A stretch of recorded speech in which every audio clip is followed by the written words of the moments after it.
Two young boys, close friends who had grown up together in a small coastal town, had always found joy in the simple things life had to offer. The gentle sound of waves crashing against the shore, the smell of salt water in the air, and the beauty of the endless horizon were things they had come to love. They spent most of their days exploring the island, making up games and dreaming about their futures. The island was their playground, a place where they felt free and safe. One day, the boys decided to venture further than usual, exploring a hidden cove they had heard about but never visited before. They packed a small bag with snacks, their fishing rods, and a few basic tools. It was a calm, sunny afternoon, and they had no reason to believe that the weather would turn. But nature had other plans. As they made their way through the dense trees and rocky paths, the clouds began to gather. The boys, focused on their exploration, didn't notice at first. But the wind began to pick up. The trees started swaying, and the once calm sea grew restless. The boys, realizing that they were far from home and with no shelter in sight, decided to turn back. However, the storm hit quickly and without warning. The sky darkened, and within minutes the wind howled and the rain came pouring down. The boys ran, but the path had become slippery and dangerous. The storm was too powerful, and soon the boys found themselves in a panic. They could hardly see through the sheets of rain, and the sound of the waves crashing against the shore was deafening. It felt like the storm was swallowing the island whole. Trying to find their way back, the boys ended up getting separated. The younger one, more scared and disoriented, was swept away by the rushing water, but the older boy grabbed hold of him just in time. With all their strength, they managed to climb onto a nearby rock out of reach of the fast-moving water. They huddled together, trying to keep warm and figure out what to do next. The storm raged on for hours, and as night began to fall, the boys realized they were in serious trouble. They had no way of knowing which direction to go, no food or water, and nowhere to take shelter from the storm. But they didn't give up. They knew they had to find a way to survive. The older boy, thinking quickly, remembered hearing about an old lighthouse on the far side of the island. It was a long shot, but it was the only chance they had. With the storm still howling, they began their trek through the darkness, hoping the lighthouse would offer some shelter. The wind cut through their clothes and the rain stung their faces, but they kept moving, not wanting to stop for fear of losing their way. The boys clung to each other, knowing that if they didn't stay together, they might not make it through the night. By the time they reached the edge of the island, the storm had slowed a little, but the island was still unrecognizable in the darkness. They couldn't see the lighthouse anywhere, and the exhaustion was beginning to take its toll. That's when they noticed something unusual. A large, dark shape washed up on the shore, barely visible in the moonlight. It took the boys a moment to realize what it was: a yacht, battered and partially sunken. The sight was both confusing and terrifying. How it had ended up there? Was there anyone still on board? The boys, desperate for answers and looking for any sign of safety, ran toward the wreckage. As they got closer, they could see that the yacht had been badly damaged. The storm had torn through it, leaving it in pieces, and there were signs of chaos: broken windows, overturned furniture, and twisted metal. But what caught their attention was a figure lying motionless on the deck. A man. The boys hesitated for only a moment before rushing forward. The older one checked for a pulse. The man was alive, though barely, and he was in bad shape. His clothes were torn, and he was covered in cuts and bruises. His face was pale, and he was breathing shallowly. The younger boy, scared but determined, grabbed the man's shoulders while the older boy supported his legs.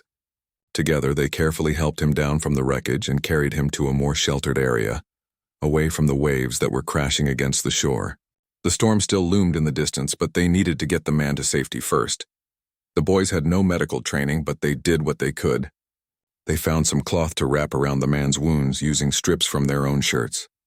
They built a small fire using some dry wood they found nearby, hoping to warm the man up. The heat of the fire seemed to help, but the boys knew it wasn't enough. The man needed real help. The older boy, trying to think through their options, realized they had no way of contacting anyone. They were isolated with no way to call for help, but there was nothing they could do except wait out the storm and hope that somehow, someone would come looking for them.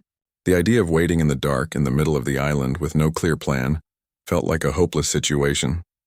Yet they didn't let their fear take over.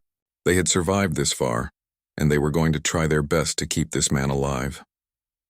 Hours passed, and the storm eventually passed too. The rain slowed and the wind died down. The sky started to clear, revealing a few stars and a faint glow of daylight beginning to break through the clouds. The boys, though tired and cold, stayed by the man's side, watching over him. As the light of day grew brighter, the man finally began to stir. He opened his eyes, blinking as if he was unsure of where he was. When he saw the boys, he let out a soft gasp, surprised to find them there. "Who are you?" he asked weakly, his voice hoarse. "We're just two boys," the older one said softly. "We found you on the yacht. We're trying to help." The man looked confused, his eyes flickering between the boys and the wrecked yacht. Then, with a pained expression, he managed to sit up. I don't know how to thank you," he said, his voice trembling. "You saved my life." The boys, still exhausted from the ordeal, looked at each other. They didn't need thanks. They had done what anyone in their situation would have done. But there was something about the man's words that made them realize just how much danger they had been in. Had they not found him, or had they hesitated, it could have been too late. I'm not from here," the man continued. "I'm a businessman. I own a company, but I don't know how I ended up here. My yacht, it capsized in the storm, and I've been drifting since then. I don't know what to do." The boys exchanged a glance. They didn't have the answers, but they could see the man's desperation. They knew they had to do whatever they could to help him. They had no idea who he was or why he was so important, but in that moment it didn't matter. He was just another person in need, and the boys were determined to make sure he didn't face this alone. And so, as the sun began to rise over the island, they made a decision. They would do everything in their power to get this man back to safety, no matter the challenges they would face. The morning after the storm had passed, the two boys, exhausted but determined, knew they couldn't just leave the man there. As the sun slowly rose over the horizon, casting long shadows on the beach, the older boy gathered their remaining strength and started thinking of a plan. He looked around at the wreckage of the yacht, the shattered windows, the scattered pieces of wood and metal. It was clear that getting the man back to safety would not be easy, but it was their only choice. The younger boy, still shaken by the events of the night, helped the older boy collect more dry wood to keep the fire going. They figured the warmth would help the man recover, though neither of them were sure how long it would take. The man lay quietly, his face pale but calm, his eyes closed. He seemed to be drifting in and out of consciousness, but every time he stirred, the boys would rush over to check on him. "Do you think he's okay?" the younger boy asked, his voice soft. "I think he will be. He's strong, but we need to get him somewhere safe soon," the older boy replied, though he didn't sound entirely sure. The truth was, they were both scared. The man had been in bad shape when they found him, and it was unclear if he'd have the strength to survive much longer without help. But the boys weren't going to let that happen. They had already made up their minds to do whatever it took. The older boy had been thinking about the lighthouse, which was still some distance away. He remembered hearing stories about it from other fishermen in the town, tales of how it had stood tall and proud, a beacon for sailors during rough weather. But the lighthouse wasn't just a symbol of safety, it was also a marker for the island's main settlement. If they could get there, they could find help and make sure the man got the medical attention he needed. But there was one problem. The path to the lighthouse was long and treacherous. The island wasn't big, but it was rugged. There were hills to climb, thick forests to push through, and streams to cross. If the boys were going to make it, they needed to plan carefully. The last thing they wanted was to get lost or make things worse for the man. The younger boy, sensing his friend's worries, spoke up. "What if we try to find a boat? There might be one nearby. We could take it to the lighthouse." The older boy looked at him, his mind racing. A boat was a good idea, but finding one would be nearly impossible on such short notice. Still, the idea lingered in his mind. It wasn't a terrible option. Maybe there was something on the wrecked yacht they could use. Anything to get the man to safety faster. "Let's take a look at the yacht again," the older boy said, trying to sound confident. "Maybe there's something we can use." The two boys carefully made their way back to the wreckage. The man had fallen into a deep sleep, so they didn't want to disturb him more than necessary. They searched the yacht for any signs of usable materials, anything that could help them get off the island. It was a long shot, but it was their best chance. As they rummaged through the wreckage, the older boy spotted something. It was a small inflatable raft, partially deflated, tangled among the broken pieces of the yacht. It was damaged, but it seemed repairable. If they could patch it up, it might just be their ticket out of there. Look, the older boy said, his eyes lighting up. This might work. We can patch it up and use it to get to the lighthouse. The younger boy nodded, his face brightening. Let's do it. With a renewed sense of hope, the two boys got to work. They used strips of cloth from their shirts to patch up the raft, securing the seams as best they could. They also found a small air pump in one of the yacht's storage compartments, and with that, they were able to inflate the raft. It wasn't perfect, but it was good enough to give them a chance. It wasn't the safest option, but it was better than nothing. The boys carefully lifted the man onto the raft, making sure he was comfortable, and then they started paddling toward the lighthouse. The inflatable raft wasn't built for speed, but with each stroke they made progress. The wind had calmed down and the water was clearer, though the waves still pushed them off course every now and then. The man woke up during their journey, his eyes slowly adjusting to the light. He looked around, confused for a moment, but when he saw the boys paddling hard to keep them on track, he gave a weak smile. You're taking me to the lighthouse, aren't you? The older boy nodded, his arms already sore from rowing. We're going to get you there. Just hang in there. The man looked at them with gratitude in his eyes. I don't know how to thank you. You've saved my life twice already. The boys didn't say anything. They didn't need to. They were just doing what they felt was right. But the man's words stuck with them, a reminder that sometimes even the smallest acts of kindness could make a world of difference. As they got closer to the lighthouse, the terrain became rougher. The waves were pushing them toward the rocky cliffs, and the boys had to work even harder to keep the raft steady. They could see the lighthouse now, its tall white tower standing proudly in the distance, a beacon of safety. But they still had a ways to go. The raft was beginning to take on water, and they needed to be careful not to capsize.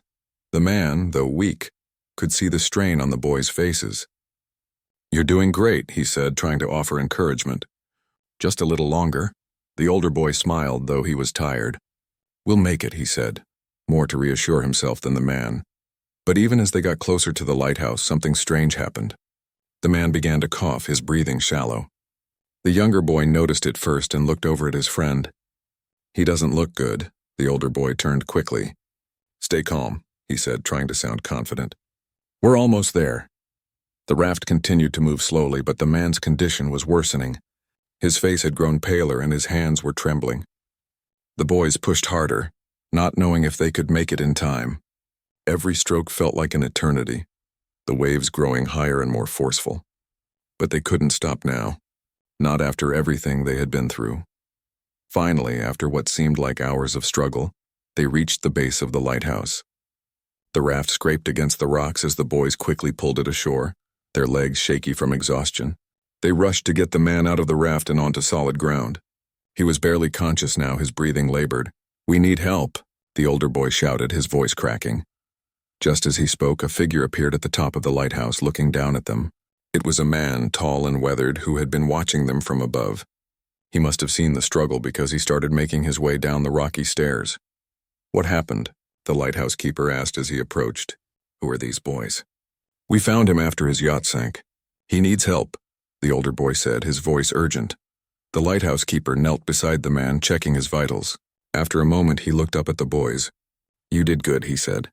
You got him here just in time. The boys let out a sigh of relief. They had done it. They had gotten the man to safety, but even though the danger had passed, they couldn't shake the feeling that their journey was far from over. They had no idea who this man was or what his story was, but they knew one thing for sure. Their lives would never be the same again. The lighthouse keeper called for help, and soon a small boat arrived to take the man to a nearby town for medical care. As the boat disappeared into the distance, the boys stood together, watching it fade away. They didn't know what would happen next, but they knew they had made a difference, and that in itself was enough. The days following their rescue of the billionaire were a whirlwind for the two boys. They had barely had time to process what had happened, let alone figure out what would come next. They returned home, exhausted from their ordeal, their bodies sore and their minds still trying to catch up to the events of the past few days. But as much as they wanted to rest and forget the chaos, they couldn't shake the feeling that something big had just happened, something that was far beyond their understanding.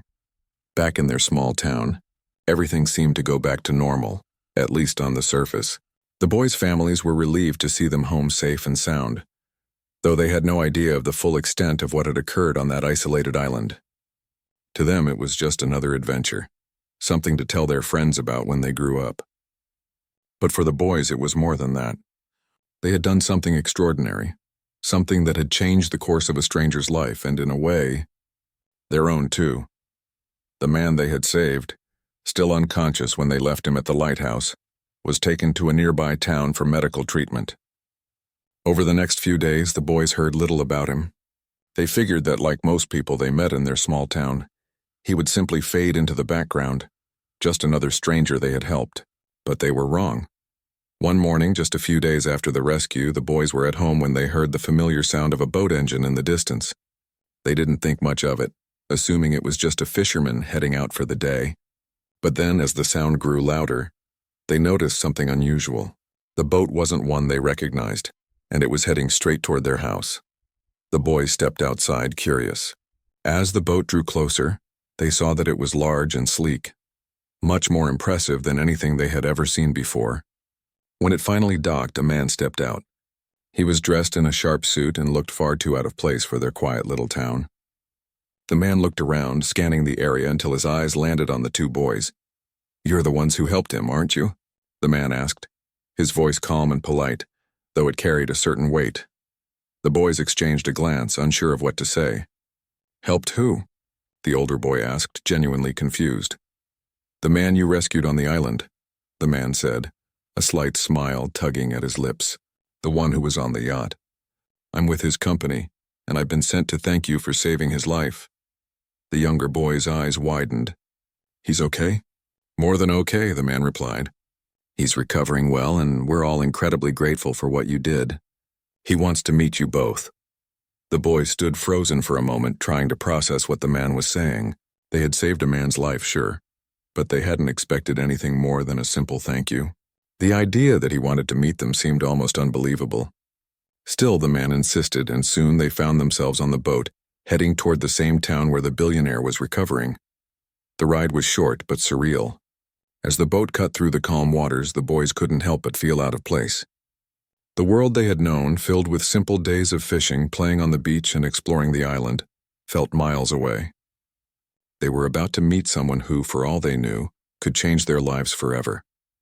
When they arrived at the dock, a black SUV was waiting for them. The man who had brought them here led the boys to the vehicle, where another man dressed in a well-tailored suit was waiting. The SUV took them to a large estate that was unlike anything they had ever seen. The house was grand, with towering windows, manicured lawns, and beautiful gardens. It looked more like something out of a movie than anything they had ever imagined. It was hard to believe that just a few days ago, they had been stuck on a deserted island trying to survive. Inside, the billionaire was waiting. He was sitting in a large, comfortable chair, looking perfectly at ease despite the ordeal he had been through. His face was no longer pale, and he appeared much healthier than he had the last time they saw him. When he saw the boys, his eyes brightened, and he stood up to greet them. "You too?" he said with a smile. "I owe you my life." The boys, unsure of how to respond, simply nodded. They hadn't expected anything like this. They were just regular kids from a small town, and here they were standing in the presence of a man who owned businesses, properties, and who knew how many other things. It felt surreal. "You've done something incredible," the billionaire continued, his voice warm. "I don't know how to truly thank you, but I want to try. What can I do for you?" The boys looked at each other. They hadn't thought about this moment at all. They hadn't saved the man for rewards or recognition. They had done it because it was the right thing to do. But now that the billionaire was offering, they couldn't deny that it felt overwhelming. They had never had someone offer them anything of this magnitude. "We didn't do it for anything," the older boy said honestly. "We just wanted to help." The billionaire nodded, clearly understanding. "I get it. But sometimes life has a way of surprising us, and I believe that you two deserve something special for your bravery and kindness." He paused, thinking for a moment, and then continued. "I would like to offer you both a scholarship. I know you both have dreams, and I want to help you achieve them. Consider it a way of saying thank you." The boys were speechless. They had never considered going to college, let alone having a scholarship offered to them by someone so important. They had always assumed that their lives would stay the same, that they would continue to live in their small town, working on boats or farms. The idea of going to school and learning things they had never even dreamed of seemed impossible. But there it was, an opportunity that they could hardly grasp. The billionaire must have seen the confusion in their eyes because he added, "You don't have to decide now. Take your time, think about it, and let me know. But know that the offer is there, and I will support you every step of the way." The boys, still processing the enormity of the offer, nodded slowly. They didn't know what their future held, but this was a moment they would never forget.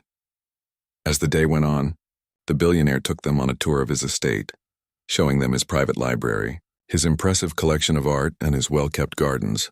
It was all so different from the life they knew, and they couldn't help but feel like they had stepped into a world that was both exciting and intimidating. That evening, as the sun began to set, the billionaire invited them to dinner. It was a simple meal, but everything about it seemed extravagant to the boys. Fine china, candles, and a table set for royalty. The billionaire treated them like equals, asking about their lives, their hopes, and their dreams. The boys, still overwhelmed by everything, tried their best to answer honestly. "We just want to make something of ourselves," the older boy said quietly. "We don't really know what that means yet, but we want to try." The billionaire smiled, leaning forward slightly. "That's exactly what I like to hear. You two have the right mindset. Whatever path you choose, I'm confident you'll do great things." By the end of the evening, the boys were exhausted, both physically and mentally. They had never experienced anything like this, and it was hard to imagine going back to their normal lives after this encounter. But as they were escorted back to the SUV, the billionaire gave them one last piece of advice. "Remember," he said, "you don't have to change who you are to achieve great things. Stay true to yourselves and the rest will follow." The boys, still in a daze, nodded. They didn't fully understand everything that had just happened, but they knew one thing for sure. Their lives had just taken a turn they never saw coming. As the SUV drove away, they looked out the window at the sprawling estate, feeling both humbled and hopeful. Whatever the future held, they knew they had already made a difference. And now it seemed they had the chance to do even more. After the dinner with the billionaire, the two boys were given the night to think things over. The mansion, with its vast gardens, impressive rooms, and luxurious features, felt like a world they had never imagined. It was all so different from their small coastal town, and yet, it was hard to believe that their journey from the island to this moment was real. That night, the two boys lay in their guest room staring at the ceiling, trying to process everything that had happened. The older boy, who was usually the more level-headed one, was struggling to make sense of the offers they had been given. "I still can't believe it," he said softly, breaking the silence. "We came here to help a man, and now we're being offered scholarships and all this stuff." The younger boy turned over to face him. "Yeah, but what does it mean? It's so much. What do we even do with it?" "I don't know," the older boy admitted. "I've been thinking about it. What if we don't take the offer? What if we stay where we are? But then again, this could change everything." The younger boy stayed quiet for a moment, then sighed. "What if we can make a difference, though? Not just for us, but for everyone around us. Maybe we're supposed to do more." The older boy thought about it, his mind racing. "You're right. It's just hard to imagine. We're from here and everything's always been simple. But maybe this is our chance to see what else is out there, to see what we can do." The next morning, as they made their way back downstairs for breakfast, the boys were greeted by the billionaire himself. He seemed to have a natural warmth about him, his smile easy and welcoming, as though the wealth and success he had achieved didn't separate him from those he met. "Good morning, boys," he said, his voice light.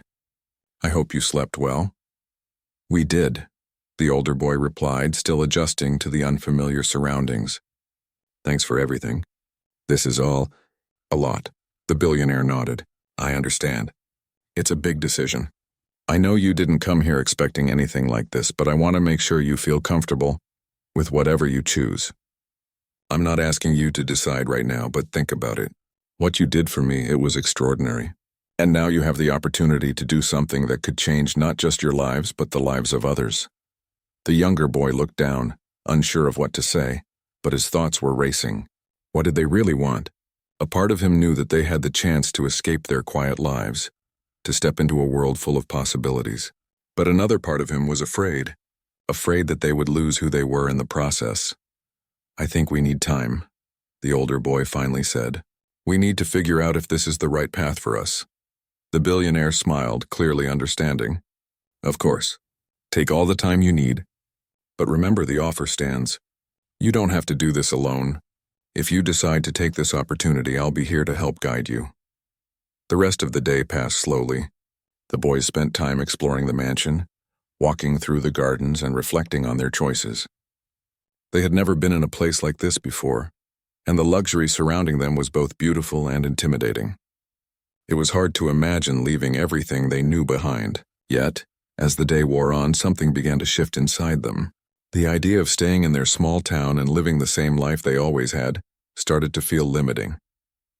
They wanted more. They wanted to learn, to grow, to make an impact. By the evening, they were ready. They knew they couldn't stay in their comfort zone forever. They wanted to seize this opportunity, not just for themselves, but for the people they cared about back home. They had always dreamed of doing something important, something that mattered, and now, for the first time, they realized that they had the chance to make those dreams come true. That night, they spoke to the billionaire again. They told him that they were ready to accept his offer. They didn't know exactly what the future would hold, but they were willing to take that first step. The billionaire's face lit up when he heard their decision. "I'm glad you've made your choice," he said, "and I promise you, you won't regret it." In the weeks that followed, the boys' lives changed in ways they hadn't imagined. The billionaire kept his word, arranging for them to attend a prestigious school that would open doors for them in ways they never thought possible. They moved to a new city, a bustling place filled with people from all walks of life. The transition was difficult, but they both knew it was the right thing to do. At first, the boys felt out of place. They were in classes with kids who had grown up in mansions, whose parents ran businesses or worked in politics.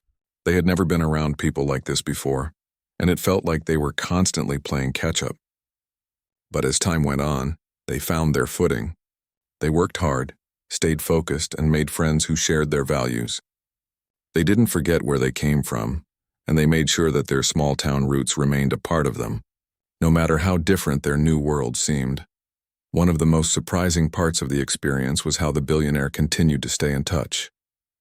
He didn't just offer them a scholarship and disappear. He became a mentor to them, offering advice and encouragement whenever they needed it. He invited them to meetings, taught them about business and leadership, and shared the wisdom he had gained over the years. He showed them that success wasn't just about money. It was about integrity, hard work, and making a difference in the world. The boys took these lessons to heart. They didn't want to just be successful for the sake of success. They wanted to use the opportunities they had been given to help others, to give back to the communities they had come from. They began to think about the impact they could have on the world, the ways they could use their education to solve problems, to build businesses that helped others, and to make a real difference in the lives of those who needed it most. Months passed, and as they grew in confidence and knowledge, the boys started to see their potential in ways they never had before. They took part in local community projects, volunteered their time, and worked on small business ideas that could benefit their hometown. They didn't want to forget the people who had supported them along the way, and they were determined to use their newfound skills to give back. But the more they worked on these projects, the more they realized that the lessons they had learned were bigger than just business. The billionaire had shown them that true success wasn't just about personal gain. It was about how much good you could do in the world. And they knew they wanted to be a part of that. Years later, when the boys had graduated from school and started their own ventures, they kept in touch with the billionaire. They continued to learn from him, seeking his advice when they faced challenges and sharing their successes with him. But they also knew that they had come a long way on their own, building businesses that focused on helping others, providing jobs, and making their communities stronger. Looking back, they realized that everything had started with one simple act of kindness, a decision to help a stranger in need. That decision had set them on a path that had changed their lives and the lives of countless others, in ways they never could have imagined. And they knew that no matter where life took them, they would always remember the lesson they had learned. Helping others was the key to finding true success. The years following their big decision weren't easy, but they were fulfilling. The two boys who had once lived in a small coastal town now found themselves immersed in a world that was far beyond anything they had ever known. Their scholarship, offered by the Billionaire, had opened doors they had never imagined. But despite the new experiences, new places, and new faces, the boys never forgot their roots. They kept in touch with their families, visiting whenever they could, and the people back home continued to be a source of support and strength. It was this connection to their past that grounded them as they navigated the complicated world of business, education, and social change. They knew that they had a responsibility, not just to themselves but to the community they came from. After finishing their education, the boys decided it was time to put everything they had learned into action. They were no longer the naive kids who had stumbled upon a billionaire in need of help. They had gained experience, made connections, and developed a deep understanding of how the world worked. Now, it was time to give back. With the Billionaire's continued guidance, they launched a social enterprise that focused on providing sustainable jobs to people in underserved communities. Their business model was simple: create opportunities for people who had been overlooked or left behind, and use the profits to fund educational initiatives, healthcare, and other essential services in their hometown. They wanted to make a tangible difference to show others that success wasn't just about money, it was about improving the lives of those around you. The idea was met with some skepticism, especially at first. There were many who doubted whether two young men, without much experience in the real world, could make a real impact. But the boys were determined. They had faced doubt before, back when they first decided to help the billionaire on the island. They had learned that if they stayed true to their values, if they worked hard enough, they could make things happen. Slowly, but surely, their business started to grow. They began by hiring local workers, teaching them valuable skills and providing them with fair wages. The boys worked alongside their employees, showing them the same respect and dedication that had been shown to them. They used their profits to reinvest in the business and expand their operations, opening up new job opportunities and funding community development projects. The first few months were tough. There were moments when they questioned whether they had made the right choice, moments when the pressure felt overwhelming. But the boys never gave up. They reminded each other that they had been given a chance to make a real difference, and they weren't going to waste it. One of the most rewarding moments came when they saw the impact their business was having on the community. They saw families moving into better homes, children attending schools that they never thought possible, and people gaining confidence in themselves and their abilities. It wasn't just about the jobs they had created. It was about changing the mindset of an entire community, showing them that they could have better lives, that they didn't have to settle for less. The boys also found themselves working on larger projects. They partnered with other organizations, expanding their reach to different parts of the country and even abroad. They were invited to speak at conferences, sharing their story and encouraging others to take action. They had become examples of what was possible when people worked together for a common cause. Throughout all of this, the billionaire who had first believed in them remained a mentor and friend. He offered advice, introduced them to new contacts, and supported their projects in ways that were invaluable. But even though they had received his help, the boys never lost sight of their own vision. They had always known that their success wasn't just about the people who had helped them. It was about how they used their knowledge and resources to help others. There were challenges along the way. They had to face opposition from those who didn't understand their mission, and there were moments when things seemed impossible. But they kept pushing forward, driven by the belief that what they were doing was right. They never lost sight of their purpose, even when it would have been easy to give up. As time went on, the boys realized that their journey had come full circle. They had started out on an island, helping a man they didn't know, and now they were the ones offering help to others. They had come a long way from the quiet beaches of their small town, but in many ways they were still the same people. They had simply found a new way to make a difference in the world. Their work didn't stop there. As their business continued to grow, they expanded their mission. They launched programs to help young people develop skills in technology, art, and entrepreneurship. They worked with local schools, providing resources and mentorship to students who had big dreams but limited opportunities. They wanted to ensure that the next generation had the same chance to succeed that they had been given. Through all of this, the boys never forgot the man they had saved on the island. His generosity had been the spark that set their journey in motion, and his continued support had been the fuel that kept them going. The boys often thought about how lucky they were to have crossed paths with him. They knew that their lives would never have been the same if they hadn't made that decision to help. Years passed, and the two boys, now young men, found themselves at the helm of a successful social enterprise that was making a real difference in the world.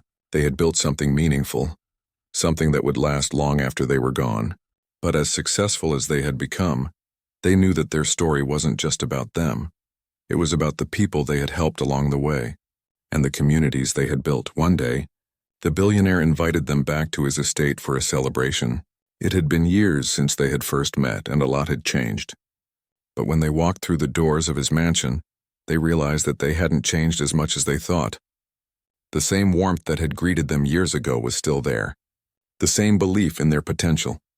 As they sat together reflecting on their journey, the billionaire raised a glass to the two boys who had once been strangers to him, but who had now become two of the most successful and impactful entrepreneurs he knew. "To you both," he said, his voice filled with pride. "You've done something extraordinary. You've taken what you were given and turned it into something that will last. You've shown the world that success isn't about what you have, it's about what you give." The boys exchanged a look, humbled by the words. They had come a long way from that island, from the stormy night when they had first helped the man who had changed their lives. And now, as they raised their glasses in return, they knew that their journey wasn't over. They still had more to do, more people to help, and more lives to change. And in that moment, they realized something important. No matter how far they had come, the most important part of their story had always been the people they helped along the way. It wasn't about the wealth, the recognition, or the success. It was about the impact they had made, the difference they had created, and the legacy they would leave behind. The journey had begun with a simple decision to help someone in need. But what they had built from that moment was something much bigger, something that would continue to grow and make a difference long after they were gone. And in the end, that was the real success.